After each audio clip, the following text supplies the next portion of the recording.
তাফসীর মাহফিল CHP।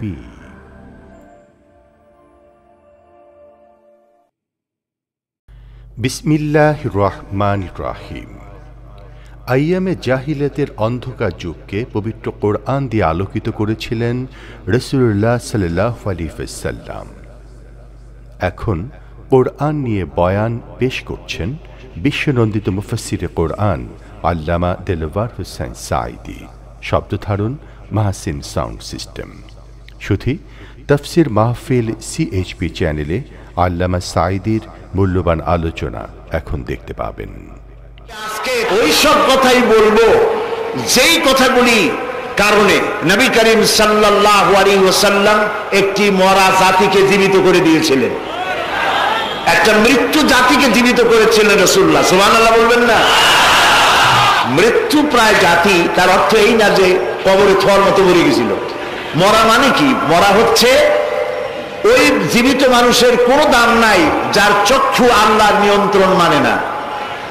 ওই জীবিত মানুষের হাতের কোনো দাম নাই যার হাত দিয়ে অবৈধ কামাই করে, হারাম খায়, সে তো মৃত্যু। ওই হৃদয়ের কোনো দাম নাই জীবিত হৃদয়ের, যেই হৃদয়ের মধ্যে আল্লাহর ভয় নাই।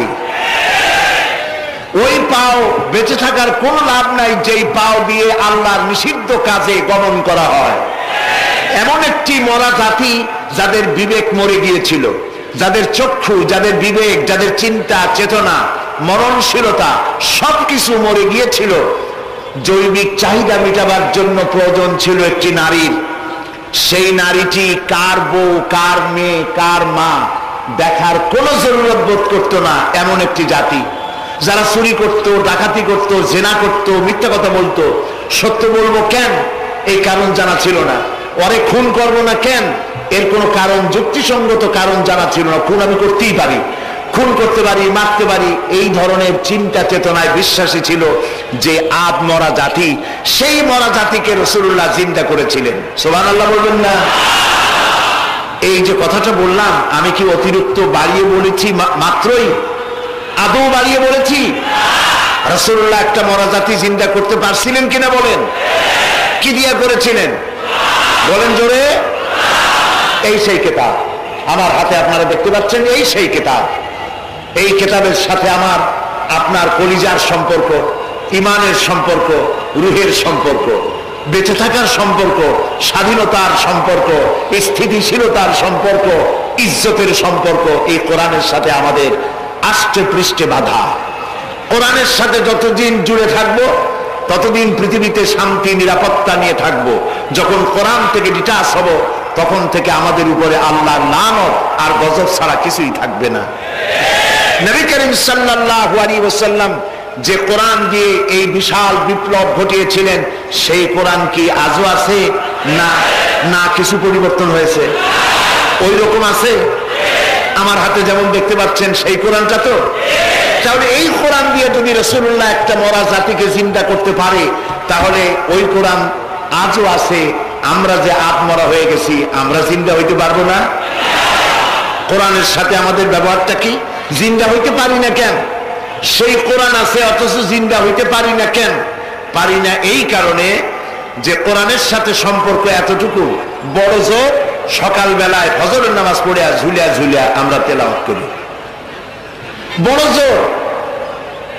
কোরআন শরীফ দিয়া তাবিজ বানাইয়া গলায় ঝুলাই রাখি, হয় গলায় ঝুলাই, না হয় ঝুলে ঝুলে পড়ি, বুঝিও না কি পড়ি। এটা ঠিক কিনা?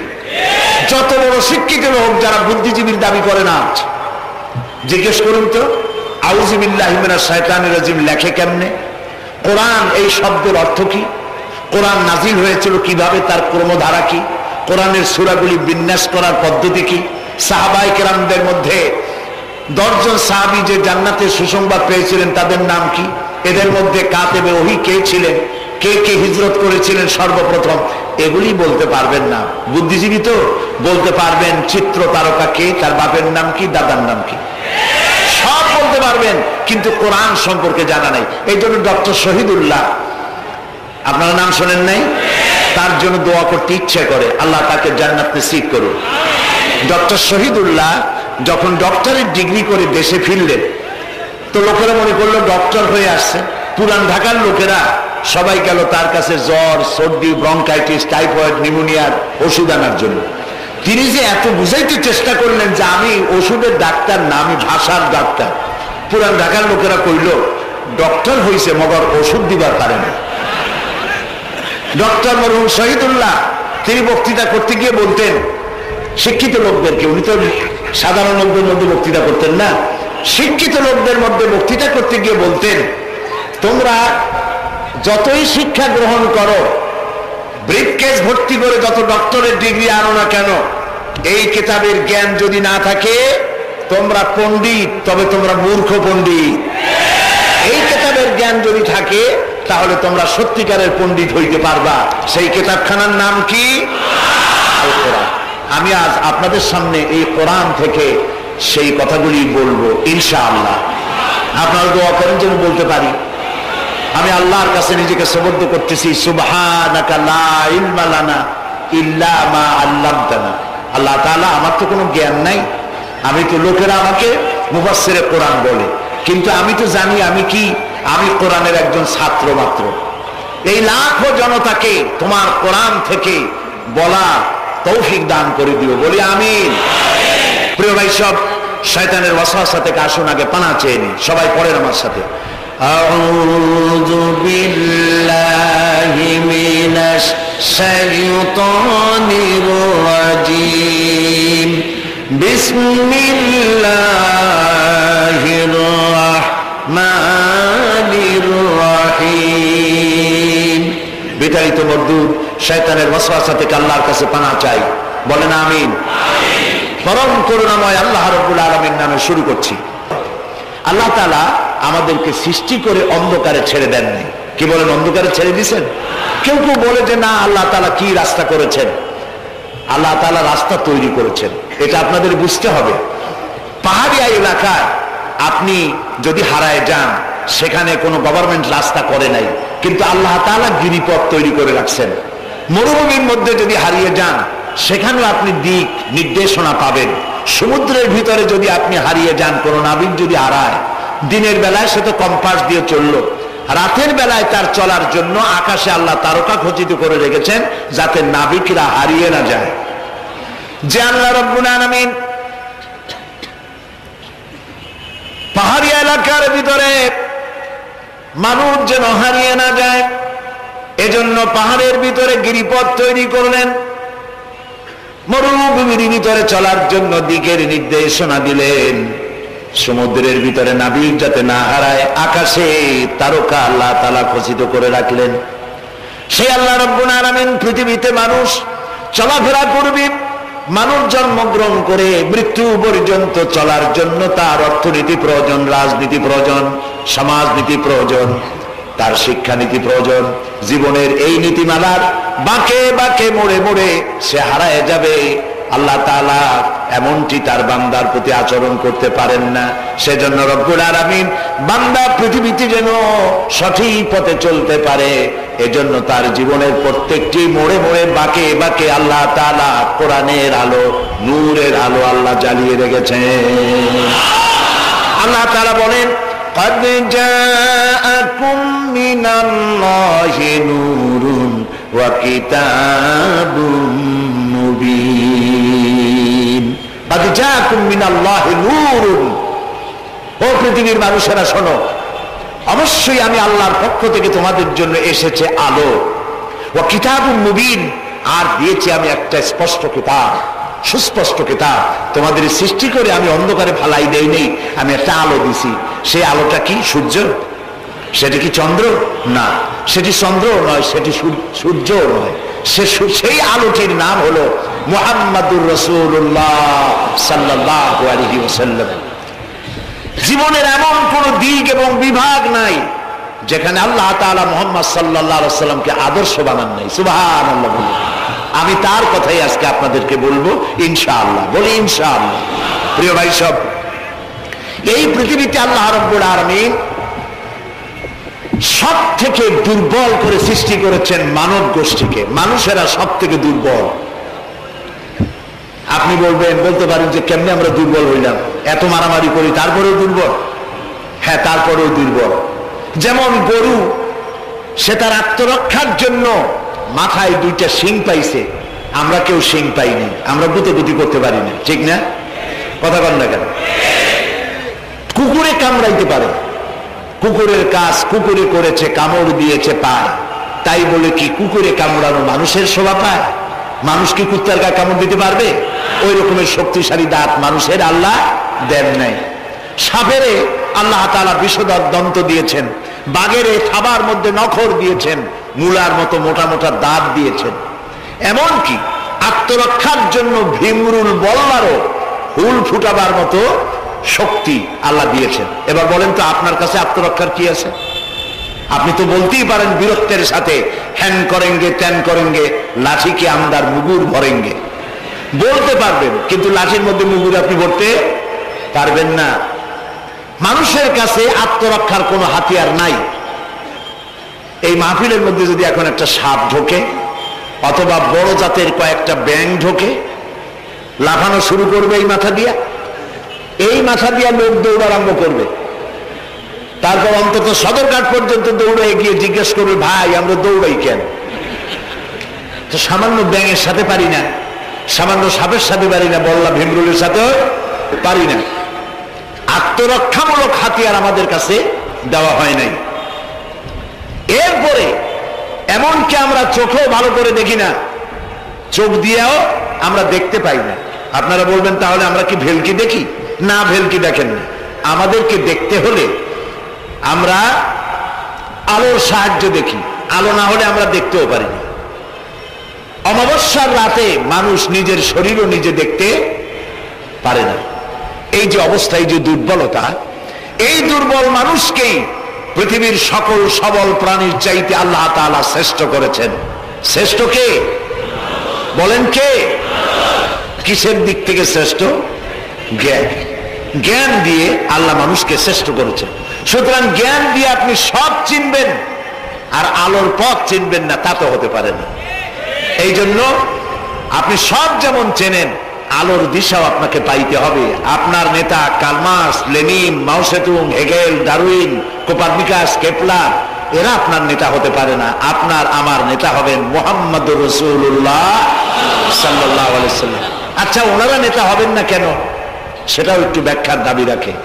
ওনারাও কিন্তু কষ্ট করেছেন, মার্কস, হেগেল, মাও সেতুং, এরা কষ্ট করেছেন, জেল খেটেছেন, বই লিখেছেন, মানবতার কল্যাণে এগুলি করেছেন, কিন্তু তাদের কথার কোনো মিল ছিল না। এক একজন এক এক ধরনের কথা বলেছেন, এবং তাদের কথা দিয়ে পৃথিবীর মানুষের জন্য কোনো স্থায়ী শান্তি প্রতিষ্ঠিত হয় নাই পৃথিবীর এক ইঞ্চি জমিনের ওপারেও।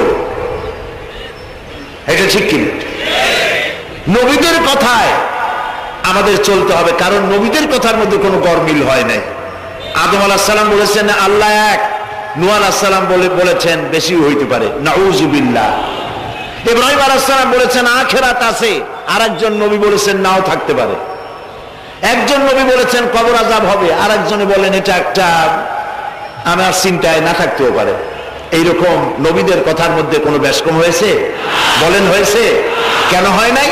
কারণ দার্শনিক, রাজনীতিবিদ, ওনাদের যে শ্রেণী, ওর থেকে নবীদের শ্রেণী সম্পূর্ণ স্বতন্ত্র, এবং দুই শ্রেণীর মাঝে গালফ অফ ডিফারেন্স। দার্শনিক এবং রাজনীতিবিদরা তারা কথা বলেন নিজস্ব মন মস্তিষ্ক প্রসূত জ্ঞান দিয়ে, আর নবীরা কথা বলেন আল্লাহর জ্ঞান দিয়ে। এই জন্য পৃথিবীতে যত নবী এসেছেন সমস্ত নবীদের স্লোগান ছিল একটা। কয়টা ছিল? আদম আলাইহিস সালাম থেকে নিয়ে শুরু করে মুহাম্মাদুর রাসূলুল্লাহ সাল্লাল্লাহু আলাইহি ওয়াসাল্লাম পর্যন্ত যত নবী আল্লাহ পৃথিবীতে পাঠিয়েছেন সমস্ত নবীদের স্লোগান একটাই ছিল, লা ইলাহা ইল্লাল্লাহু মুহাম্মাদুর রাসূলুল্লাহ। মুহাম্মাদুর রাসূলুল্লাহ নবী করিম সাল্লাল্লাহু আলাইহি ওয়াসাল্লামের সময় হয়েছে, আর বাকি সমস্ত নবীর সময় স্লোগান একটাই ছিল, লা ইলাহা ইল্লাল্লাহ। কোনো ব্যাসকম নাই, সব নবীরা এক কথা বলেছেন। কারণ নবীরা যে কথা বলেছেন সমস্ত কথা আসছে একটা অফিস থেকে। কয়টা অফিস? এবার বলেন তো অফিসটার নাম কি? কার অফিস? আল্লাহর অফিস। এবং একজন মেসেঞ্জার সমস্ত নবীদের কাছে আল্লাহর মেসেজ বহন করে নিয়ে এসেছেন। সেই আল্লাহ কর্তৃক নিয়োগ প্রাপ্ত অথেন্টিক জেনুইন যিনি রাসূল ছিলেন, বার্তাবাহক ছিলেন, স্পেশাল মেসেঞ্জার ছিলেন, তার নাম কি? সুবহানাল্লাহ। পৃথিবীর সবচাইতে বেশি মর্যাদা এবং সব থেকে বেশি সুন্দর করে আল্লাহ তাআলা তাকে এই পৃথিবীতে পাঠিয়েছেন। তিনি যখন পৃথিবীতে আসলেন, পৃথিবীটা কি ছিল? চুরি, ডাকাতি, জেনা, ব্যভিচার, হত্যা, ধর্ষণে ভরপুর মরা জাতি। ওই যে বলেছিলাম মরা জাতি। এই মরা জাতিটারে কেমনে জিন্দা বানানো যায়, রাসূলুল্লাহ সেই চেষ্টা করলেন। 40 বছর বয়স হলো, হেরা পাহাড় থেকে নেমে এলেন। কবি বলছেন, উতর কর গারে হেরা সে সুয়ে কওম আয়া, उतर कर गारे हेरा से सुए कौम आया और एक नुस्खे किमिया साथ लाया। হেরা পাহাড় থেকে নবীজি নেমে এলেন, সাথে আনলেন পরশ পাথর। নাম কি? কোরআন। হেরা পাহাড় থেকে নেমে আসলেন, হাতে আনলেন পরশ পাথর। এই পরশ পাথরের ছোঁয়া যখন লাগলো, ওমরের মতো পাথর সোনার টুকরা হয়ে গেল। সুবহানাল্লাহ। যারা ছিল নারী জাতির ইজ্জত, সতীত্ব, সম্ভ্রমের জম, তারা হয়ে গেল নারী জাতির পাহারাদার। সুবহানাল্লাহ বলুন। কোরআন মরা জাতিকে জিন্দা করছে। আহারে কপাল, সেই কোরআন শরীফ দিয়ে তাবিজ লিখি আমরা। আহারে কপাল। বাংলাদেশে ইমদাদিয়া লাইব্রেরি, উসমানিয়া লাইব্রেরি, কতগুলি লাইব্রেরি হয়েছে চকবাজার এলাকায়। আমি তাদেরকে অনুরোধ করব, আপনারা এই আকামটা কখনো করবেন না। ভালো কাজ তো করতেছেন, বইপত্র ছাপেন, কিন্তু কোরআন শরীফের মধ্যে আপনারা তাবিজ ঢুকাইছেন। তাদের লেখা, তাদের ছাপানো কোরআন শরীফের মধ্যে দেখা যায় সূরা ইউসুফের নকশা, সূরা মরিয়মের নকশা, সূরা মায়েদার নকশা, ইয়াসিনের নকশা, এবং লেখা আছে এই নকশা ব্যবহার করলে মাথা ভালো হবে, ওই নকশা ব্যবহার করলে বিয়ে হবে তাড়াতাড়ি, এই নকশা ব্যবহার করলে তাড়াতাড়ি বাচ্চা হবে। কোথায় পেয়েছি? কোরআন শরীফ তাবিজের জন্য নাজিল হয় নাই, বিশ্বাস করুন মুসলমান। সুতরাং নকশা আঁকায়া কোরআন শরীফে ছাপানো আল্লাহর কালামের সাথে বেয়াদবি। যারা এই কাজটি করছেন, আমি তাদেরকে অনুরোধ করি, আল্লাহর রাস্তায় এই কাজ বন্ধ করে দিন, আর তওবা করুন। কোথায় পেলেন? সূরার কতগুলি নকশা বানাইছেন? 577, 1372, 1940। এদিকে কেমনে হইল সূরা ফাতিহা? বিসমিল্লাহরে বানাইছে 786। এটা তো আপনারা সকলেই জানেন, ঠিক না? বিসমিল্লাহ উদ্দিন লেখে কেনা 786, কপালে যা আছে হোক। প্রিয় ভাই সব, 10 লক্ষ বার যদি 786 লেখেন, একবার বিসমিল্লাহর সমান হবে না। বিসমিল্লাহর মধ্যে 19টা অক্ষর আছে। কয়টা? আর আল্লাহ রাসূল কি বলেছেন? আল্লাহর নবী বলেছেন, কোরআনে কারীমের প্রত্যেকটি অক্ষরে যখন পড়বে বান্দা 10টা করে নেকি হবে। বিসমিল্লাহির রহমানির রহিম পড়েন আমার সাথে, বিসমিল্লাহির রহমানির রহিম। রাসূলুল্লাহর ওয়াদা অনুযায়ী আমার সাথে যখনই পড়লেন বিসমিল্লাহির রহমানির রহিম, একটা অক্ষরে 10, 19টায় 190টি নেকি আমাদের আমলনামায় লেখা হয়ে গেছে। কাজে এই নকশা দিয়ে যারা তাবিজের ব্যবসা করে, কিয়ামতে অবশ্যই আসামি হতে হবে। যারা কোরআনকে তাবিজের কাজে ব্যবহার করেছেন, আল্লাহর কাছে দায়ী হতেই হবে। কারণ মানুষকে আপনারা বোঝাতে চেষ্টা করেছেন কোরআন তাবিজের কিতাব। অথচ কোরআন এসেছিল একটি সমাজ, একটি রাষ্ট্র বিপ্লব করার জন্য। রাসূলুল্লাহ হচ্ছেন পৃথিবীতে সুন্দর, সুখী, সমৃদ্ধশালী আধুনিক রাষ্ট্রের শ্রেষ্ঠ রূপকার। এবং এই কোরআন দিয়ে তিনি এমন এক রাষ্ট্র বিনির্মাণ করেছিলেন যেখানে চুরি ছিল না, ডাকাতি ছিল না, জেনা ছিল না, ব্যভিচার ছিল না, হত্যা ছিল না, ধর্ষণ ছিল না, সন্ত্রাস মুক্ত সমৃদ্ধি একটি সুখী সমাজ তৈরি করেছিলেন নবী করিম সাল্লাল্লাহু আলাইহি ওয়াসাল্লাম। প্রিয় ভাই সব, বড় আফসোস লাগে সেই কোরআনে শুধু চুমাই খাই, বুকি লাগাই, আর এই কোরআন শরীফ নিয়ে আমরা কাজে লাগাইতে পারলাম না। এটা ঠিক কিনা? কোরআনকে কাজে লাগাইতে পারছি? পারি নাই। কোরআন শরীফ খালি জুলে জুলে পড়ি। দেখেন, রমজান মাসে আমাদের দেশের লোকেরা গপ্প করে, ভাই তোমার বাড়ি কি হয়েছে জানি না, আমার পুতের বউ 7 খতম, আমার মেয়ে ক্লাস 9-এ পড়ে, ও 3 খতম, ওর মায় 13 খতম, আর আমি নিজে এমনি এমনি খতম। আপনি প্রতিযোগিতা করে কোরআন শরীফ খতম করবেন, এই জন্য নাজিল হয়েছে কোরআন শরীফ, আপনি কি বিশ্বাস করেন?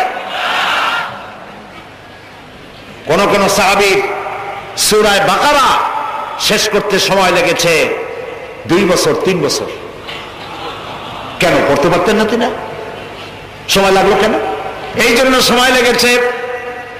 এক একটি আয়াত তারা তেলাওয়াত করেছেন, শুনতেছেন কথা? এক একটি আয়াত তেলাওয়াত করেছেন, অর্থ বুঝেছেন, ব্যাখ্যা বুঝেছেন, জীবনের উপরে আমল করেছেন, এরপর আরেকটা আয়াত পড়েছেন, বুঝেছেন, আমল করেছেন, তারপরে আরেকটা পড়েছেন। এইরকম করে করে কোরআন তেলাওয়াত করে জীবনের উপরে আমল করার পর সাহাবীরা যখন রাস্তা দিয়ে হাঁটতেন, মানুষেরা দেখতো যেন কোরআন হেঁটে যাচ্ছে। আরে আজ পৃথিবীতে আমরা মায়ের খাবো না কেন? আমি তো বলি বুশের মতো আরো 2-4টা বুশ আসা দরকার, মায়ের আমাদের খাওয়াই দরকার। দুনিয়ার সব জাতি চেনা যায়, মুসলমান চেনা যায় না। প্রিয় ভাই সব, নবী করিম সাল্লাল্লাহু আলাইহি ওয়াসাল্লাম এই পরশ পাথর নিয়ে আসলেন। ওমর আসলেন রাসূলকে হত্যা করতে। চিন্তা করেন, নবী হত্যা করতে আসে, কত বড় জাহেল সেই ওমর। আর ওমর ছিলেন কি হইলেন? কি হইলেন বলেন? কি এর সোনা, ডায়মন্ড হয়ে গেলেন। আল্লাহু আকবার বলেন। আমার রাসূল বললেন, আমার পরে লা নবিয়্যা বাদি ওয়ালা রাসূলা, আমার পরে নবীও হবে না, রাসূলও হবে না। কিন্তু আমার পরে যদি আল্লাহ কাউকে নবী বানাতেন, ওমর অবশ্যই নবী হয়ে যেতেন। আল্লাহু আকবার। প্রিয় ভাই সব, ওমর রে জাহালাত থেকে কয়লার খনি ছিল ওমর, সেইখান থেকে ডায়মন্ড বানাই দিল আল্লাহ তাআলা। কি দিয়ে বানাইলে? কোরআন। আমরা কিন্তু এর কাছেও যাইতে পারলাম না, খালি চুমা দিলাম আর তাবিজ বানাই গলায় ঝুলাইলাম। আহা, এই কোরআন শরীফ আমরা একটা কাপড় দিয়ে পেঁচাই রাখি। আমাদের ঘরে কাপড় দিয়ে কোরআন অনেকের বাড়িতে পেঁচানো আছে, আছে না? এই কাপড়টা যদি মাটিতে পড়ে যায়, যদি পাও লাগে, তাহলে আমরা আটকে উঠি, ঠিক না? কাপড়টা উঠাই কি করি? চুমা দিই। একটা কাপড় আর তো কিছু না, এখানে তো টেবিলেও কাপড় আছে, আমার পায়ের তলেও কাপড় আছে, আমার পরনেও কাপড় আছে, ঠিক না? আপনাদের আছে না? তো এগুলো পাও লাগলে তো আমি আটকে উঠি না। কোরআন শরীফের সাথে যে কাপড়টা ছিল ওটা পড়ে গেলে পাও লাগলে আটকে উঠি এবং অপরাধ বোধের সৃষ্টি হয়, ঠিক কিনা? কেন হয়? কারণ এই কাপড়টা কোরআনের সাথে কিছুদিন জড়ানো ছিল। কয়েকটা দিন কোরআনের সাথে জড়িয়ে থাকার কারণে একটা কাপড়ের টুকরার ইজ্জত যদি বাড়ে, ইজ্জত যদি বেড়ে গেল, যাদের জন্য কোরআন নাজিল হইল ওদের ইজ্জত বাড়লো না। আহা, আমাদের ইজ্জত বাড়ছে? আমাদের ইজ্জত যদি বাড়বে, তাহলে ইরাকে বুশেরা আমাদের মারে কেন? আমাদের ইজ্জত যদি বাড়ে, তাহলে শ্যারন প্যালেস্টাইনে আমাদের মারে কেন? আমাদের ইজ্জত যদি বাড়ে, তাহলে কাশ্মীরে ভারতের কাফের সরকার আমাদের মারে কেন? আলজেরিয়ায়, বসনিয়ায়, চেচনিয়ায়, এরিত্রিয়ায়, সারা পৃথিবীতে আমরা মার খাচ্ছি। তাহলে কি এই কথা বুঝবো যে কোরআন থাকবে যে জাতির কাছে, কোরআনের কারণেই তারা মার খাবে? আল্লাহ কি বলে শুনো। আল্লাহ রাব্বুল আলামিন বলেন, তাহা মা আনজালনা আলাইকাল কুরআনা লিতাশকা। ও নবী, কোরআন আমি এই জন্য নাজিল করি নাই যে কোরআন আপনাকে ভাগ্য বিপর্যস্ত করে দেবে, হতভাগ্য বানায় দেবে। কোরআন এই জন্য নাজিল করি নাই। কোরআন নাজিল করেছে এই জন্য কোরআনের ধারক বাহক যারা হবে তারা শাসিত হবে না, গোটা বিশ্বকে তারা শাসন করবে। এই জন্য এসেছিল কোরআন। কারণ কোরআন দিয়ে শাসন করলেই মানুষেরা নিরাপত্তা পাবে। নারীর অধিকার কে দিল? এই কোরআন দিয়েছে। শ্রমিকের অধিকার কে দিল? এই কোরআন দিয়েছে। কৃষক, মজুর, সাদা এবং কালো মানুষের ব্যবধান কে দূর করলো? এই কোরআন করেছে। সুবহানাল্লাহ। এই কোরআনের মধ্যে কি কি আছে? এর মধ্যে রাজনীতি আছে, অর্থনীতি আছে, সমাজনীতি আছে, দর্শন আছে, এর মধ্যে পররাষ্ট্রনীতি আছে, স্বরাষ্ট্রনীতি আছে। বিজ্ঞান আছে বলে এ কোরআন বিজ্ঞানের বই নয়। ইতিহাস আছে বলে এ কোরআন ইতিহাসের বই নয়। রাজনীতি আছে বলে এটা রাজনীতির কিতাব নয়। অর্থনীতি আছে বলে এটা অর্থনীতির কিতাব নয়। তাহলে প্রশ্ন হবে এটা কি? এটা হচ্ছে মানুষের জীবন পরিচালনার জন্য যত নীতি প্রয়োজন, সমস্ত নীতির মূল নীতি যে কিতাবে লেখা হয়েছে সেই কিতাবের নাম আল কোরআন। প্রিয় ভাই সব, নবী করিম সাল্লাল্লাহু আলাইহি ওয়াসাল্লাম কে আল্লাহ তাআলা এজন্য পাঠান নাই যে তিনি আর তার সাহাবীরা মসজিদে বসে বসে আল্লাহ আল্লাহ করবেন আর রাষ্ট্র চালাবে ফেরাউন আর নমরুদেরা, রাষ্ট্র চালাবে আবু জাহেলের গোষ্ঠীরা, ফাসিক ফুজ্জার, নামাজ নাই, রোজা নাই, ঘুষখোর, মদখোর, এরা রাষ্ট্র চালাবে। এই জন্য ইসলাম আসে নাই। ইসলাম এসেছে রাষ্ট্র পরিচালনা করার অধিকার কোরআনের। কার? আল্লাহ রাব্বুল আলামিন বলেন, আলা লাহুল খালকু ওয়াল আমর ইনিল হুকমু ইল্লা লিল্লাহ। সৃষ্টি যার, আইন চলবে তার। সৃষ্টি যার, আইন চলবে তার। আলা লাহুল খালকু ওয়াল আমর, সৃষ্টি যার, আইন তারই চলবে। কারণ এই কোরআনের তো কোনো পরিবর্তন নাই। এটি সংবিধান, এটি কনস্টিটিউশন। আমাদের একটা কনস্টিটিউশন আছে, আছে না? কবে তৈরি হয়েছিল? 72-তে। 1972 সালে বাংলাদেশের সংবিধান রচিত হয়েছিল। আজকে 2004। 1972 থেকে 2004 এ পর্যন্ত আমার দেশের কনস্টিটিউশন অ্যামেন্ডমেন্ট, সংযোজন, বিয়োজন, পরিবর্তন, পরিবর্ধন ইত্যাদি হয়েছে নাকি হয়নি? কয়বার হয়েছে? 13 বার হয়ে গেছে। 13 বার হয়েছে আর 14 বার হবে খুব শিগগিরই। তাহলে স্বাধীনতার 32 বছরের ভিতরে যদি সংবিধান 14 বার পরিবর্তন হয়, সংশোধন হয়, এই রেশিও অনুযায়ী 100 বছর যদি যায়, তাহলে কম্বলের লোম বাঁচলে থাকবে কিছু আর? এটাও একটি সংবিধান। এটার নাম কি? সংবিধান, মানবতার সংবিধান। এটি শুধু মুসলমানদের জন্য নয়। কোন মুসলমান দাবি করতে পারবে না কোরআন একমাত্র আমার কিতাব। না, আল্লাহ তাআলা শুরুতেই বলে দিয়েছেন, হুদাল লিন্নাস, হুদাল লিল মুত্তাকিন, হুদাল লিন্নাস, হাদা বায়ানুল লিন্নাস। পৃথিবীর সমস্ত মানব গোষ্ঠীর জন্য হেদায়েতের সর্বশেষ কিতাবের নাম কি?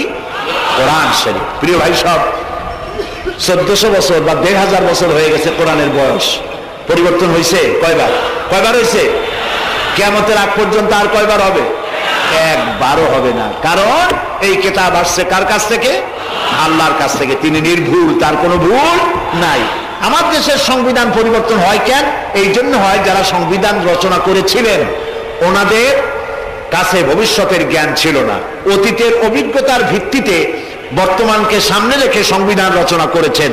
আর যখন নতুন নতুন সমস্যা সামনে আসছে, তখন অতীতের অভিজ্ঞতা শেষ, নতুন অভিজ্ঞতা দিয়ে আবার পরিবর্তন করা লেগেছে। ঠিক কিনা? আল্লাহর কাছে কাল কয়টা? একটা। সেই কালটার নাম কি? মাশাআল্লাহ, আপনাদেরকে 100 দিলাম। এইরকম কথা যারা মনে রাখতে পারে, এই সব শ্রোতাদেরই কথা বলে শুনাইয়া আনন্দ আছে। আল্লাহ যেন আমারও ফায়দা দেয়, আপনাদেরকেও দেন, বলি আমিন। তাহলে আল্লাহ রাব্বুল আলামিনের কাছে কাল হলো কয়টা? একটা। ওই কালটার নাম কি? বর্তমান। বর্তমানের উপরে ভিত্তি করে আল্লাহ তাআলা কোরআন তৈরি করেছেন, তাই এর কোনো অ্যামেন্ডমেন্টের প্রয়োজন হয় নাই, কিয়ামত পর্যন্ত হবে না। যদি শান্তি চাই, আমাদের দেশে এখন তো আগেও সন্ত্রাস ছিল, এখনো সন্ত্রাস আছে। সন্ত্রাস নির্মূল আমরা করতে পারবো না যতক্ষণ না এই কোরআনের শাসন প্রতিষ্ঠিত হচ্ছে, ততক্ষণ পর্যন্ত সন্ত্রাস নির্মূল করা যাবে না। এই ব্যাপারে আরো কথা সামনে বলবো, বলেন ইনশাআল্লাহ।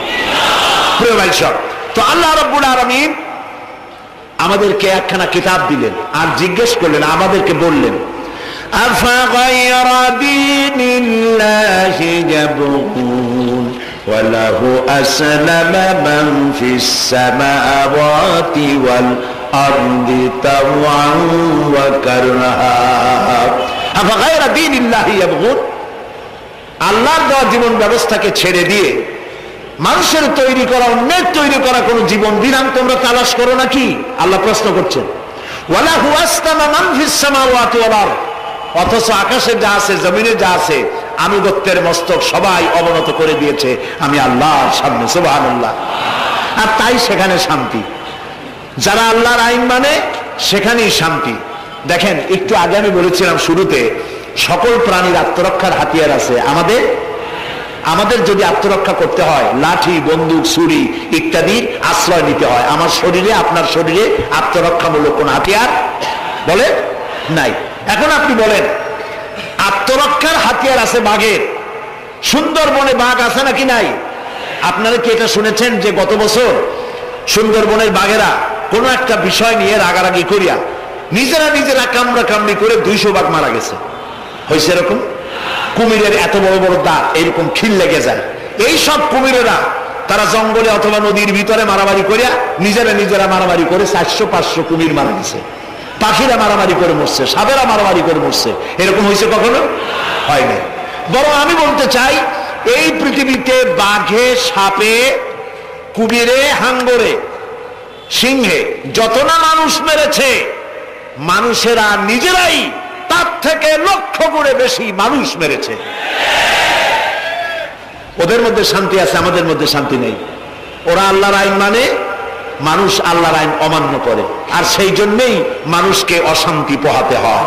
এই অশান্তি থেকে বাঁচতে হলে পথ কি? আল্লাহ রাব্বুল আলামিন বলেন ইত্তাবিউ মা উনজিলা ইলাইকুম মির রাব্বিকুম ওয়া লা তাত্তাবিউ মিন দুনিহি আউলিয়া।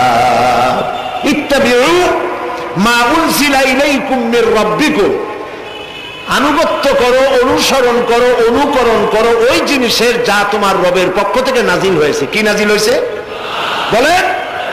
এইটার অনুসরণ করো। ওয়ালা তাত্তাবিউ মিন দুনিহি আউলিয়া, আর তোমাদের নেতারা যা কিছু তোমাদের জন্য বানিয়েছে তার অনুসরণ করো না। মানব রচিত আইনে শান্তি নাই। আল্লাহ তাআলা বলছেন আমার বান্দারা ইত্তাবিউ মা উনজিলা ইলাইকুম মির রাব্বিকুম, আল্লাহর পক্ষ থেকে যে কিতাব আসছে এইটার অনুসরণ করো, এটার মধ্যে সব আছে। নবী করিম সাল্লাল্লাহু আলাইহি সাল্লাম এটাকে দিয়েছিলেন যেভাবে সেইভাবে করতে হবে। আমরা কি নবীকে সেই মর্যাদা দেই? না দেই না। মুহাম্মদ সাল্লাল্লাহু আলাইহি সাল্লামকে মনে করেছি অন্যান্যরা যেমন নেতা, মুহাম্মদ সাল্লাল্লাহু আলাইহি সাল্লাম এইরকম একজন ধর্মীয় নেতা। কোরআন শরীফকে মনে করেছি বেদ বাইবেল যেমন ধর্মগ্রন্থ, কোরআন ওইরকম একটা ধর্মগ্রন্থ। আমি আপনাদেরকে বলতে চাই এই কোরআন একটি মুকাম্মাল নিজামে হায়াতের নাম। জীবনের সব কথা আল্লাহ তাআলা এখানে বলে দিয়েছেন। এই জন্য গতানুগতিক ভাবে ধর্মীয় পুস্তক নয়। আর মুহাম্মদ সাল্লাল্লাহু আলাইহি সাল্লাম গতানুগতিক ভাবে কোন ধর্মীয় নেতা নন। তিনি হচ্ছেন আদর্শ, পৃথিবীর সব মানুষের জন্য আদর্শ নেতা, এক সফল রাষ্ট্রনায়ক আল্লাহ রাসূল। সুবহানাল্লাহ। নবী করিম সাল্লাল্লাহু আলাইহি ওয়াসাল্লাম রাষ্ট্র প্রতিষ্ঠা করেছেন, ইসলামের রাষ্ট্র। তার বুনিয়াদ কি? ওয়াতাসিমু বিহাবিলিল্লাহি জামিআন ওয়া লা তাফাররাকু, ঐক্যবদ্ধভাবে আমার রজ্জুকে, আল্লাহর রশিকে মজবুত করে ধারণ করো। কে বলতেছেন? আল্লাহ। নবী করিম সাল্লাল্লাহু আলাইহি ওয়াসাল্লাম যে রাষ্ট্র পরিচালনা করেছিলেন সেখানে কোনো জাতি, বর্ণ ও আঞ্চলিকতাকে গুরুত্ব দেওয়া হয় নাই। সেখানে গুরুত্ব দেওয়া হয়েছে হাবলুল্লাহ। হাবলুল্লাহ মানে কি বলেন? আল্লাহর রশি। বলেন আপনারা হাবলুল্লাহ মানে কি? আল্লাহর রশি। আল্লাহর রশি কি? এটাকে রশি বলা হলো কেন? বলবো এটাকে রশি বলা হলো কেন? আমরা ছিলাম বেহেশতে। কোথায় ছিলাম? পড়ে গেছি কোথায়? ধরুন এটা একটা কুয়া, দুনিয়াটা কি? কুয়া। বেহেশত থেকে পড়ে গেছি কুয়ার মধ্যে। এখন কুয়ায় পতিত মানুষ উঠাবার জন্য সব থেকে ভালো কি? বাঁশ। কুয়ায় পতিত মানুষ উঠাবার জন্য কোন জিনিস সব থেকে ভালো? রশি। আল্লাহ তাআলা কোরআন নামক একটা রশি ফেলাই দিলেন। পড়ে গেছে দুনিয়ায়, আমি চাই তোরা আবার তোদের হারানো বাড়িতে ফিরে আয়। এখন একটা রশি আল্লাহ ফেলাই দিলেন। কুয়ার মানুষ উঠাবার জন্য রশি সব থেকে ভালো, তবে রশির দুইটা শর্ত লাগবে। শর্ত কয়টা? দুইটা। এক নম্বরের শর্ত হলো রশি যেন পচা পাটের দড়ি না হয়, তাহলে পরে নিচে যারা ঝুলে পড়বে, উপরে যে টান দিয়ে উঠাইতে যাবে, ছিঁড়া গিয়া পতিত মানুষের দাঁত ছিল এগুলো ভাঙ্গে শেষ হয়ে যাবে। তাহলে দড়ি কি হইতে হবে? মজবুত। দুই নম্বরে যিনি ধরে টান দিবেন তার হাত হতে হবে মজবুত, তা না হলে পরে এরা যত মানুষ ঝুলে পড়বে ওই হাত থেকে যদি দড়ি ফসকে যায়, যাও জান ছিল তাও শেষ। উপরে ধরে আছেন কে? রশির অপর প্রান্ত। আল্লাহর এই রশি কি পচা পাটের দড়ি? এর থেকে মজবুত দড়ি আর আছে? এই দড়ির অপার প্রান্ত ধরেছেন কে? গোটা পৃথিবীর সব মানুষ একত্রিত হয়ে এই রশি ধরো। আল্লাহ তাআলা বলেছেন অপার প্রান্ত ধরে হারানো বাড়ি জান্নাতে ফিরায় দেব। নবী করিম সাল্লাল্লাহু আলাইহি ওয়াসাল্লামের এটাই ছিল তার রাষ্ট্র প্রতিষ্ঠার মূলনীতি। কোরআন ধরো, কোরআন বোঝো। এই কোরআন দিয়ে তিনি একটি বিচার ব্যবস্থা চালু করলেন কোরআন দিয়ে। রাসূলুল্লাহ এখন প্রেসিডেন্ট, রাসূলুল্লাহ এখন কি প্রেসিডেন্ট। দেখেন বিচার কেমনে হচ্ছে। আল্লাহ রাব্বুল আলামিন কোরআনের আয়াত দিয়ে বিচার ব্যবস্থা কন্ট্রোল করে দিলেন। বিচারে কারো পক্ষপাতিত্ব করা যাবে না। ওয়াইযা হাকামতুম বাইনান নাসি আন তাহকুমু বিল আদল, আল্লাহ তাআলা বলেন তোমরা যখন লোকদের মাঝে বিচার করবে, সুষ্ঠু বিচার করবে, ভালো ফয়সালা করবে, সুবিচার করবে। আর বিজাতীয়দের ব্যাপারে, অমুসলিমদের ব্যাপারে বিচার করতে গিয়ে তাদের উপরে জুলুম করবে না। ওয়ালা ইয়াজরিমান্নাকুম শানাআনু কওমিন আলা আন তা'দিলু, বিচার করতে গিয়ে হিন্দু, খ্রিস্টান, বৌদ্ধ, মুসলমান না এই চিন্তা করে অমুসলিমদের উপরে বিচার করবে না। বিচার করতে হবে, সে বিচার যদি মুসলমানদের গায়ে লাগে তাও লাগুক, বিচার হতে হবে সুবিচার। প্রিয় ভাই সব, এই বিচারের ভিতরে জেনাকারের শাস্তি আছে। জেনাকারের শাস্তি কি হবে? চোরের শাস্তি কি হবে? আল্লাহ তাআলা বলে দিলেন আস-সারিকু ওয়াস-সারিকাতু ফাকতাউ আইদিয়াহুমা, চোর পুরুষ হোক আর নারী হোক উভয়ের হাত কেটে দাও। এই আইনটা কার? বলেন আল্লাহ তাআলার আইন। এই আইনকে কিছু কিছু লোক বলে এইটা নাকি বর্বর আইন। বলেন নাউযুবিল্লাহ। আল্লাহর আইনকে যদি কেউ বর্বর আইন বলে তার ঈমান থাকে? আর ঈমান তো নাই, থাকবে কি? আল্লাহ বলছেন হাত কেটে দাও। এখন যারা এটার বিরুদ্ধে তারা বলে কি জানেন? ওদের তো বলা হয় বুদ্ধিজীবী। কি জীবী? বুদ্ধিজীবী। আর বুদ্ধির ঠেলায় যত বুদ্ধিজীবী আছে বাংলাদেশে দেখবেন মাথায় কারো চুল নাই। বুদ্ধির জ্বালায় চুল টুল সব শেষ। চতুর্দিকে কিছু আছে স্টেডিয়ামের মতো, চতুর্দিকে দর্শক, মাঝখানে খালি। এরা বলে কি? এরা বলে চোরের হাত কাটা আইন বর্বর আইন। হাত কাটলে ও তো গরিব মানুষ, চুরি করছে, হাতটা কাটলে ওর ছেলে মেয়ে না খাই মরবে, সবাই হবে ভিক্ষু। এটা আইন হলো? ওই বেটারা জানে না চোরের হাত কাটা আইন রাসূলুল্লাহর মক্কি জিন্দেগিতে নাজিল হয় নাই। এই আইন নাজিল হয়েছে রাসূলুল্লাহ যখন মদিনায় প্রেসিডেন্ট। খাওয়া, পড়া, শিক্ষা, চিকিৎসা, বাসস্থানের গ্যারান্টি দেওয়া হয়ে গেছে। কারো খাবারের অভাব নাই, পড়ার অভাব নাই। এই সময় আয়াত নাজিল হলো। এখন তো যদি চুরি করে তাহলে বোঝা যাবে এটা তার পেশা অথবা নেশা। পেটের জ্বালায় তো চুরি করেনি। কাজে এখন যদি কেউ চুরি করে হাত কেটে দাও। হযরত ওমর রাদিয়াল্লাহু তাআলা আনহু বলেছেন তার জামানায় একবার দুর্ভিক্ষ হয়েছিল মদিনায়। তিনি বলেছিলেন এখন যদি কোন চোর ধরা পড়ে এই অবস্থায় যে পেটের জ্বালায় চুরি করছে, এটা যদি প্রমাণিত হয় তাহলে হাত কাটা আইন চালু করবা না। তার মানে ইসলাম আগে দেয় পেটে, তারপরে দেয় পিঠে। এই জন্য ইসলামী সরকার তার কাজই হলো জাতির উপরে, দেশবাসীর উপরে ইনসাফ করা, তাদের প্রয়োজন মিটিয়ে দেওয়া। এটা হচ্ছে তাদের দায়িত্ব। সেই দায়িত্ব করে ইসলাম। এবার দেখেন নরহত্যার শাস্তি। এই যে সমানে খুন হইতেছে বিভিন্ন জায়গায়, শাস্তি হয় না, সেই জন্য খুন বাড়তে থাকে। বিচারের কিছু মাইল পেস আছে, সেই মাইল পেসে চোরগুলা, ডাকাতগুলা, সন্ত্রাসীগুলা পার পাইয়ে যায়। পুলিশেরা জীবন প্রাণান্ত করে এক একটা আসামি ধরে, প্রাণান্ত করে আসামি ধরে। তারপরে হাইকোর্ট থেকে জামিন পেয়ে যায়। যারে ধরলো জামিন পেয়ে গেল। এখন তো সে পুলিশের নাকের ডগায় আঙ্গুল দিয়ে দেখা যায়, পাল্লা নামার আটকাইতে। ঠিক না? ইসলামের বিধান ভিন্ন। হত্যা করেছে, ইয়া আইয়ুহাল্লাযীনা আমানু কুতিবা আলাইকুমুল কিসাসু ফিল কাতলা, তোমাদের প্রতি নরহত্যার শাস্তি স্বরূপ কিসাস নির্দিষ্ট করা হয়েছে। অর্থাৎ হত্যার বদলে হত্যা। যে হত্যা করেছে প্রমাণিত হয়েছে, ওরে নিয়ে আসো পল্টনের মাঠে, রেডিওর সমস্ত চ্যানেলগুলিকে দাওয়াত দাও, পত্রিকার সাংবাদিকদের দাওয়াত দাও, লোকেরা দেখুক, সকলের সামনে ওকে হত্যা করা হোক। জিনার শাস্তি আযানি ওয়াযানিয়াতু আযানিয়াতু ওয়াযানি ফাজলিদু কুল্লা ওয়াহিদিন মিনহুমা মিয়াতা জালদা। জিনাকার পুরুষ, জিনাকারিনী মহিলা 100 দৌড়া মারো, যদি অবিবাহিতা হয়, আর বিবাহিতা হলে প্রাণদণ্ড দাও। একজন ধর্ষক যে নারী ধর্ষণ করেছে, ধর্ষণ হচ্ছে না, বিচার নাই। ওই আমলে গত 5 বছরে জাহাঙ্গীরনগর বিশ্ববিদ্যালয় এক কুলাঙ্গার 100 বার জেনা করেছে, 100 বার। তারপরে ককটেল পার্টি করেছে। যখন পত্র পত্রিকায় সমালোচনার ঝড় উঠল, তখন সেই সময়ের নেতৃবৃন্দরা এর একটা বিচারও করছিল। সেই বিচার হলো ওই কুলাঙ্গার তাদেরই সোনার ছেলে, তারে ডাকিয়া মাথায় হাত বুলাইলো, এই দুষ্ট ছেলে, এরকম করতে নাই। এই হলো বিচার। ইসলামের বিচারটা কি? ইসলামের বিচার হয়েছে ধর্ষক প্রমাণিত হয়েছে, নিয়ে আসো ময়দানে। চতুর্দিকে লোকেরা পাথর নিয়ে দাঁড়াও, পাথর মেরে ওর গায়ের গোশত, হাড্ডি, চর্বি, চামড়া, রক্ত বাতাসের সাথে উড়ায় দাও।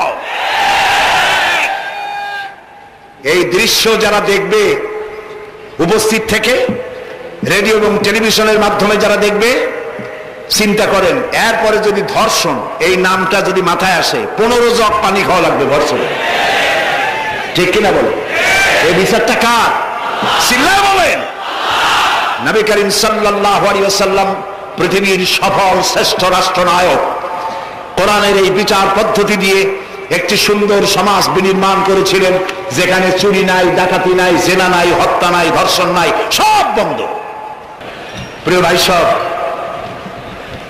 আল্লাহর কথা, রাসূলের কথা, ইতিহাসের কথা বলছি। আলহামদুলিল্লাহ বলেন। নবী করিম সাল্লাল্লাহু আলাইহি ওয়াসাল্লাম ইন্তেকাল করলেন। এরপরে ক্ষমতা এলেন হযরত আবু বকর, প্রধান বিচারপতি হলেন হযরত ওমর। ইতিহাস লিখছে, ফামাকাসা আমান কামিলান ফালাম ইয়াখতাসিম ইলাইহি ইসনান। 1 বছর পার হয়ে গেল, হযরত ওমরের বিচারালয়ে একটা লোকও বিচার চাইতে আসে নাই। আছে পৃথিবীতে কোন ইতিহাস এরকম যে 1 বছরে কোর্টে মামলা হয় না? বলেন আপনারা, আছে? হযরত ওমর রাদিয়াল্লাহু তাআলা আনহু হযরত আবু বকরের কাছে গিয়ে বললেন, মা হাজাতা বি ইনদা কওমিন মুমিনিনা ইয়া খলিফাত রাসূলিল্লাহ। হে আল্লাহর রাসূলের খলিফা, এই দেশে একটা বিচারকের দরকার কি? তিনি জিজ্ঞেস করলেন, লিমাযা? কই যে আমি তো 1 বছর থাকলাম, খালি বসে বসে কাঠখড়ি গুনলাম, কেউ বিচার চাইতে আসলো না। হযরত আবু বকর জিজ্ঞেস করলেন, তোমার কাছে যে কেউ বিচার চাইতে আসলো না, তার কারণ কি? তিনি বললেন, দীনুহুমুন নাসিহা। এই জাতির দিন হচ্ছে নসিহা করা, পরস্পরের কল্যাণ কামনা করা। ওয়া মানহাজুহুমুল কোরআন, আর তাদের সংবিধান হচ্ছে কোরআন। ওয়া আমালুহুম আল আমরু বিল মারুফ ওয়ান নাহয়ু আনিল মুনকার, আর এই জাতির আমল হলো ভালো কাজের আদেশ করা, অন্যায় কাজ থেকে মানুষকে বিরত রাখা। কুল্লু ওয়াহিদিন মিনহুম ইয়ারিফু হাদ্দাহু ফায়াকিফু ইনদাহ, আর এর প্রত্যেকটি ব্যক্তি তার সীমারেখা চেনে, আল্লাহর হক সীমারেখা চেনে, এবং সেই সীমারেখার কাছেই সে দাঁড়িয়ে যায়। সুতরাং এই যখন এই জাতির অবস্থা, ফাফিমা হুম ইয়াকতাসিমুনা ইলাইয়া ইয়া খলিফাত রাসূলিল্লাহ সাল্লাল্লাহু আলাইহি ওয়াসাল্লাম, এই যখন জাতির অবস্থা, সেই জাতি মামলা করতে আসবে কেন? সুবহানাল্লাহ বলুন। মামলা নাই, মোকদ্দমা নাই, এমন একটি সমাজ নবী করিম সাল্লাল্লাহু আলাইহি ওয়াসাল্লাম তৈরি করেছেন। এবং এই সমাজে মানুষকে উপার্জনের জন্য তাগিদ দেওয়া হতো, চুপ করে বসে থাকতে পারবে না, কাজ করে খাও। কি করে খাও? বলেন, কি করে খাও? কাজ করে খাও। হাত যে এইভাবে করে নেয়, এই হাতের কোনো দাম নাই, এভাবে করে যিনি দেয় সেই হাতের দাম বেশি। সুবহানাল্লাহ। আল্লাহ রাব্বুল আলামিন বলেন, ফাইদা কুদিয়াতিস সালাতু ফান্তাশিরু ফিল আরদি ওয়াবতাগু মিন ফাদলিল্লাহ। নামাজ যখন পড়া হয়ে গেল, ছড়িয়ে পড়ো আমার ময়দানে, ক্ষেত খামারে, অফিসে, আদালতে, রুজি কামাই করো, বসে থেকো না। রাসূলুল্লাহ বলেছেন ইদা সাল্লাইতুমুল ফাজরা ফালা তানুমু আনতাল বিআরযাতিকুম, ফজরের নামাজ যখন পড়া হয় বসে থেকো না, ফালা তানুমু, ঘুমায়ো না, আনতাল বিআরযাতিকুম, রুজি কামাবার জন্য মাঠে ময়দানে নেমে যাও। হযরত ওমর রাদিয়াল্লাহু তাআলা আনহু মসজিদে নববীতে ফজরের নামাজ পড়ে দেখলেন এক গ্রুপ লোক সেখানে বসা। জোহরের সময় দেখলেন সেই লোকগুলি বসা, আসরও দেখলেন, মাগরিবও দেখলেন, এশাও দেখলেন। প্রশ্ন করলেন, তোমরা যে এখানে বসা, তোমরা কারা? গতকাল ফজর থেকে আজকে এশা পর্যন্ত দেখতেছি, তোমরা কারা? তারা বললো যে আমরা এখানে আল্লাহর জিকির আজকার করি, দূরের থেকে আসছি। খাও কি? কয় যে কিছু লোকেরা আমাদেরকে রান্না বান্না করে খাওয়ায়, আমরা আল্লাহর জিকির করি তো এই জন্য রান্না বান্না করে আমাদের খাওয়ায় যায়। হযরত ওমর বলছেন, তোমাদের মতো অলসগুলোরে যে খাওয়ায়, তোমাদের থেকে ওই লোকগুলির মর্যাদা আল্লাহর কাছে অনেক বেশি। তবে মনে রাখো, আগামীকাল ফজরের পরে যদি এই জায়গায় তোমাদেরকে বসে থাকতে দেখি, ব্যাট মেরে মসজিদের নববী থেকে বের করে দেব। কাজ করো।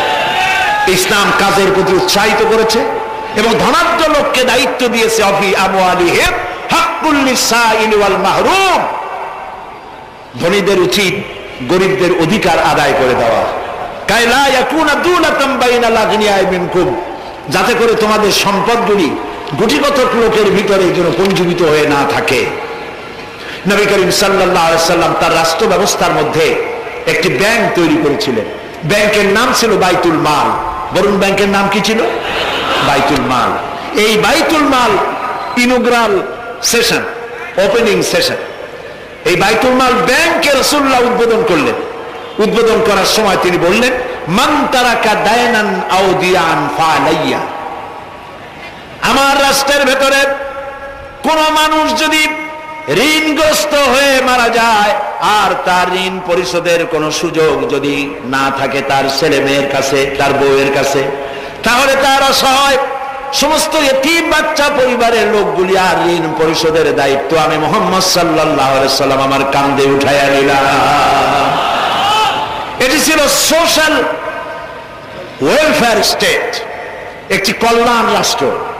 এই পৃথিবীতে কল্যাণ রাষ্ট্রের কনসেপশন সর্বপ্রথম যিনি দিয়েছেন, আধুনিক রাষ্ট্র প্রতিষ্ঠার রূপকার বিশ্বনবী মুহাম্মদ রাসূলুল্লাহ সাল্লাল্লাহু আলাইহি ওয়াসাল্লাম। তাই রাষ্ট্র ছিল সুখী, সমৃদ্ধ, চুরি নাই, ডাকাতি নাই, মাস্তানি নাই, সাদাবাজি নাই। এই দৃশ্য যখন কাফেরেরা দেখলো, তখন কাফেরেরা মনে করলো যে আমরা তো খামোখাই রাসূলের সাথে বিরোধিতা করেছি, উনি তো আমাদের শত্রু না। তখন অবস্থাটা কি হলো? আল্লাহ রাব্বুল আলামিন এই পরিস্থিতিতে সূরা নসর নাজিল করলেন মদিনার শেষ জীবনে। ইযা জাআ নাসরুল্লাহি ওয়াল ফাতহু, জানেন না এই সূরাটা? পড়েন। ইযা জাআ নাসরুল্লাহি ওয়াল ফাতহু وَرَأَيْتَ النَّاسَ يَدْخُلُونَ فِي دِينِ اللَّهِ أَفْوَاجًا فَسَبِّحْ بِحَمْدِ رَبِّكَ وَاسْتَغْفِرْ إِنَّهُ كَانَ توابا। إِذَا جاء نصر الله والفتح, আল্লাহর পক্ষ থেকে যখন মদদ আসবে, বিজয় আসবে, তখন দেখতে পাবে দলে দলে লোক ইসলামে প্রবেশ করতেছে। সুবহানাল্লাহ। মদিনার জীবনের শেষ দিকে আরব ভূখণ্ডে একটা কাফেরও ছিল না, সবাই পড়েছে লা ইলাহা ইল্লাল্লাহু মুহাম্মাদুর রাসূলুল্লাহ। সুবহানাল্লাহ। প্রিয় ভাই সব, এই ছিল ইসলামী রাষ্ট্রের রূপরেখা। রাসূলুল্লাহ বলেছেন, আমি তো চলে যাব, চিরকাল থাকবো না। তারাকতু ফীকুম আমরাইন লান তাদিল্লু মা তামাসসাকতুম বিহিমা কিতাবুল্লাহ ওয়া সুন্নাতু রাসূলি। আমি চলে যাব, দুইটা জিনিস তোমাদের জন্য রেখে গেলাম। বলেন কয়টা জিনিস? একটা হলো আল্লাহর কিতাব, আর একটা কি? সুন্নাতে রাসূল। এই দুইটা জিনিস রেখে গেলাম। মারির দাঁত দিয়ে কামড়ে ধরো, তাহলে পৃথিবীতে তোমরা বিচ্ছিন্ন হবে না, ধ্বংস হবে না। সুবহানাল্লাহ। প্রিয় ভাই সব, নবী করিম সাল্লাল্লাহু আলাইহি ওয়াসাল্লাম দুটি জিনিস রেখে গেলেন। কয়টা রাখলেন বলেন? দুইটা। ট্রেন চলে কয়টা লাইন দিয়া? বলেন? দুইটা লাইন। দুইটা লাইনের উপরে ট্রেন চলে। ট্রেন কি? কতগুলি কম্পার্টমেন্ট, এর মধ্যে মানুষ বসে, মাল সামান নিয়ে মানুষ বসলো। চাকার দূরত্ব আর লাইনের দূরত্ব যদি সমান থাকে তাহলে কমলাপুর থেকে ছাড়বে, চিটাগং চলে যাবেন আরামসে, চোখ বুঝে ঘুমাইতে ঘুমাইতে, ঠিক কিনা? বোঝেন কথা? কিন্তু মাঝখানে যদি চাকাগুলো একটু ছেড়ায় যায়, ফাঁক বেশি হয়ে যায়, অথবা লাইন যদি একটু বেঁকা হয়ে যায়, তাহলে ট্রেন কি চলবে? কি হবে? অ্যাক্সিডেন্ট হলে যাত্রীরা কি হবে? মারা যাবে, মালপত্র সব শেষ হয়ে যাবে, ঠিক না? সুতরাং এটা যেমন বুঝলেন, আমরা ছিলাম বেহেশতে, আসলাম দুনিয়া। আল্লাহ রাব্বুল আলামিন এই দুনিয়াবাসীদেরকে জান্নাতে নিতে চান, সুবহানাল্লাহ বলেন। এর জন্য দুইটা লাইন করে দিয়েছেন, দুইটা লাইন রাসূলুল্লাহ পেতে দিয়ে গেলেন। একটার নাম হলো কোরআন আর একটার নাম হাদিস। আর আপনার আমার দেহ, এই দেহগুলিকে ধরেন কম্পার্টমেন্ট, বগি, ট্রেনের বগি। এই বগি, এই ট্রেন, এই দেহ নামক বগিকে চালাবার জন্য কতগুলি চাকা দরকার। সেই চাকা হলো অর্থনীতির চাকা, রাজনীতির চাকা, সমাজনীতির চাকা, স্বরাষ্ট্রনীতির চাকা, পররাষ্ট্রনীতির চাকা। এই সব চাকাগুলি কোরআন হাদিস নামক দুইটা লাইনের উপরে যদি ছেড়ে দেন, কোরআন হাদিস অনুযায়ী যদি চালান, দেহ নামক গাড়ি দুনিয়া থেকে ছাড়বে, লাস্ট ডেস্টিনেশন আল্লাহর জান্নাতে চলে যাবে। আর যদি দেহ নামক এই গাড়িকে চালাতে গিয়া রাজনৈতিক চাকা যদি দৌড় দেয় ইংল্যান্ডের দিকে, সংস্কৃতির চাকা যদি দৌড় দেয় ভারতের দিকে, গণতন্ত্রের চাকা যদি দৌড় দেয় আমেরিকার দিকে, তাহলে দেহ নামক গাড়ির কি হবে? অ্যাক্সিডেন্ট অবধারিত। কথাটা কি বোঝা কঠিন না সহজ? সুতরাং আসুন কোরআনের, আল্লাহ রসুলের বলা ওই কোরআন আর ওই হাদিস, এই দুইটা নিয়ে আমাদের জীবনকে পরিচালিত করতে চেষ্টা করি। এবং এই চেষ্টা ফলবতী হতে পারে পার্লামেন্টে। 1000 বছর ওয়াজ করে যা করতে না পারবেন, পার্লামেন্টে যদি কোরআনের পক্ষের লোকেরা মেজরিটি হয়, তাহলে 1000 বছর ওয়াজের তুলনায় একটা বিল পাস করলে অতি তাড়াতাড়ি তা হয়ে যায়। এই জন্য জনগণকে সেভাবে তৈরি হতে হবে, প্রস্তুতি নিতে হবে এবং বুঝতে হবে কোরআনের আইন ছাড়া সন্ত্রাস, দুর্নীতি নির্মূল হবে না, হবে না, হবে না।